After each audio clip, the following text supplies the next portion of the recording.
Welcome to a pretty damn quick on-demand demo. I'm Brock with PDQ, and recently our very own PowerShell wizard and Microsoft MVP Andrew Pla hosted a full-length webinar called 10 time-saving PowerShell tricks with PDQ Connect, where he showed off some really cool PowerShell scanners that you can and should be using in your environment.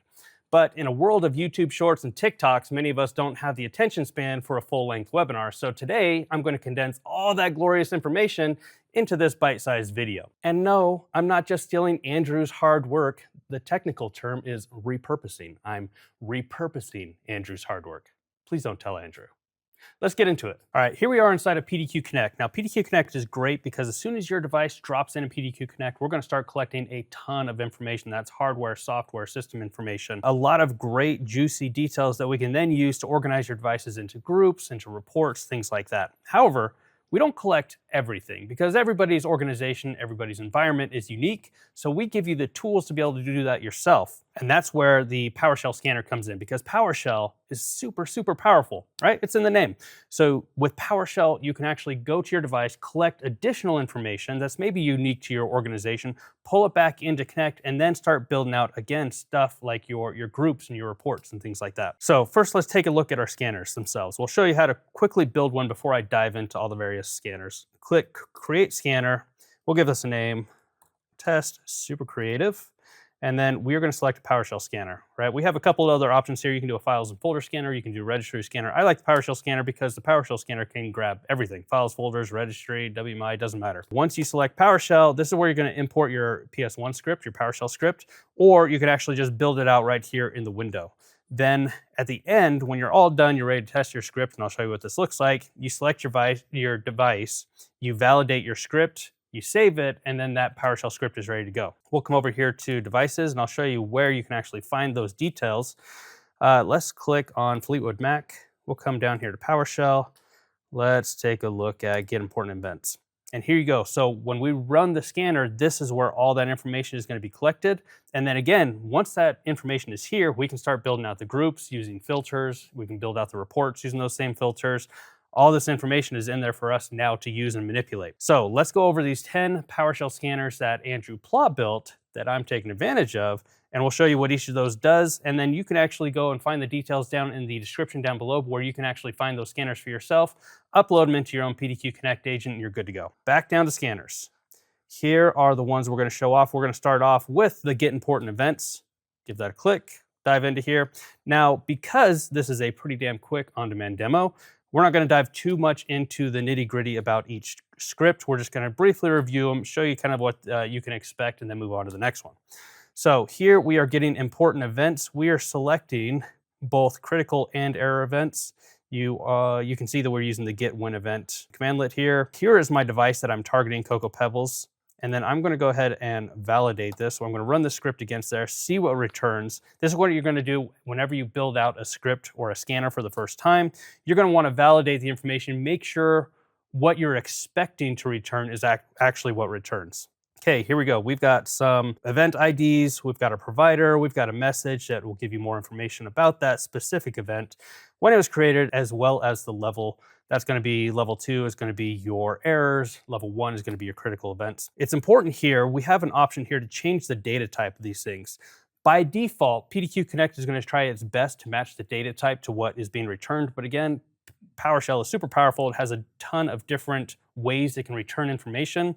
But you can see it found a bunch of numbers here. So let's select an integer here. We've got a string. All this stuff looks correct. We got a date field. Sure enough, we've got a date option there. If you have a Boolean field, true, false, that's going to be there as well. So just make sure that when you come in here for the first time, you run a scanner for the first time, that the data actually matches up with what you expect. When you're all done, you're good with your scanner. You'll come down here, you'll enable it, you'll click save, you're good to go. So again, this is a great one because you don't want to be going to people's devices and like manually collecting event logs and things like that. Do it right here from within PDQ Connect. All right, let's take a look at the next one. I love how he spelled this one out. This is scheduled task, AKA sketchy tasks. He's built a framework here to identify certain things that he is concerned about. You know, stuff, maybe that scheduled task wasn't put out there by Microsoft, maybe it's put out by someone else. Maybe the path it's using is a little weird. Maybe it's not using the standard traditional Windows pathing.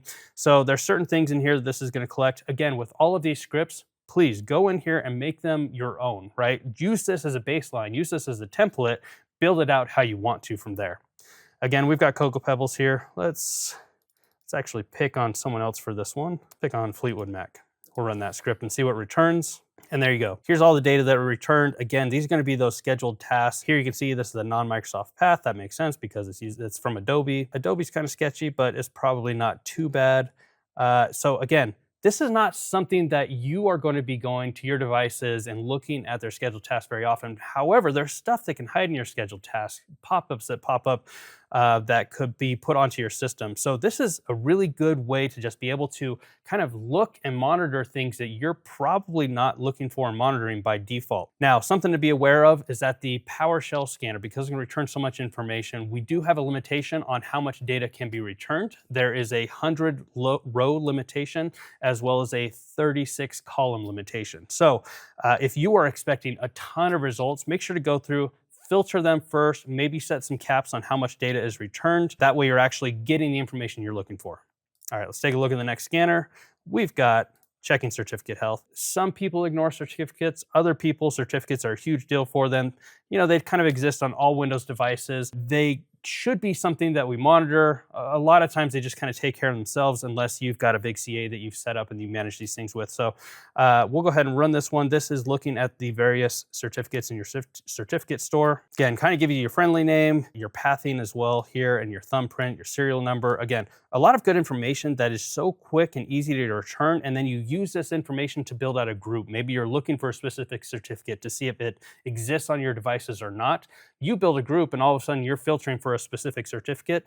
You deploy this out to your environment and all of a sudden you know exactly what devices have the certificate or are missing the certificate that you're looking for. Okay, next up, BitLocker, everybody's favorite.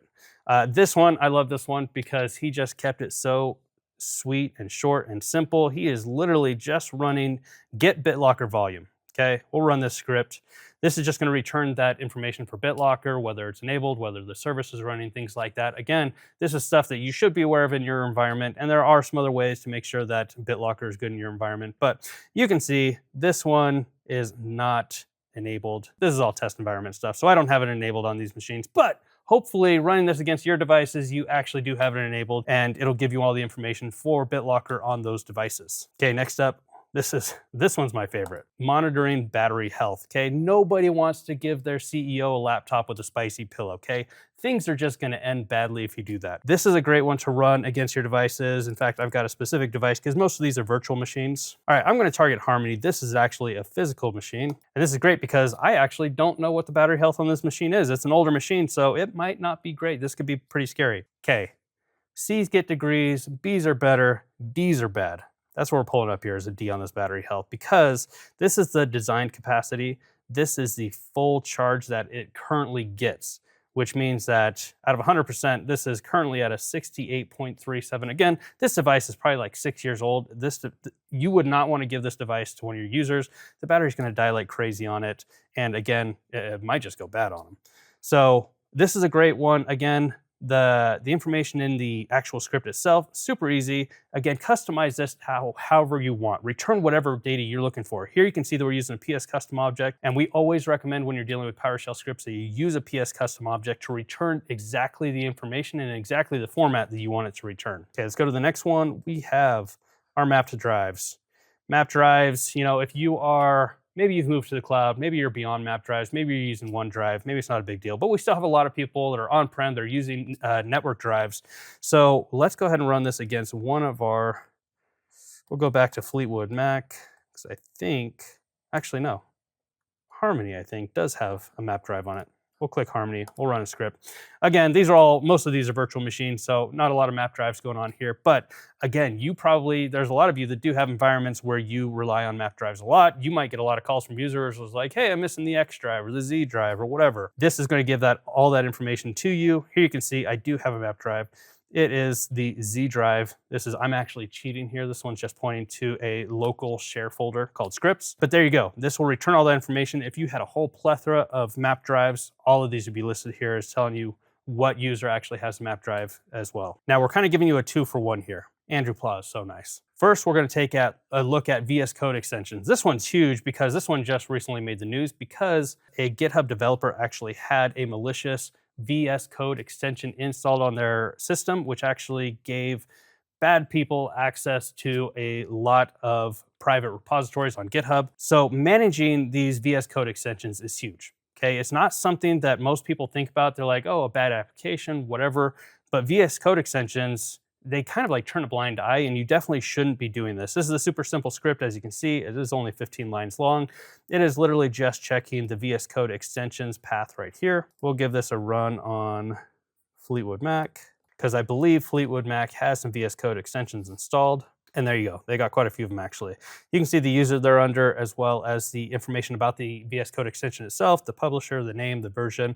So if maybe you see a news article or something that's like, hey, watch out, this VS Code extension was malicious and it's doing bad things, you could easily build out this script, run it against your environment, build a report or a group and say, hey, what devices have this VS Code extension installed? That would pretty much resolve itself for you. So you could go out there, remove that extension, yell at your users, whatever you got to do. Next up, again, this is kind of our 2-for-1. We're looking at Chromium-based extensions. Okay, Chromium, that is going to be your Chrome, Edge, Opera, Vivaldi, Brave, I think. Tons of browsers rely on Chromium.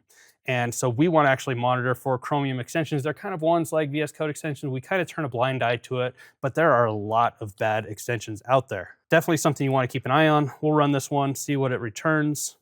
There you go. We've actually got a lot of extensions on here, and you can easily go through and identify, like, again, maybe you hear something about a bad extension out there.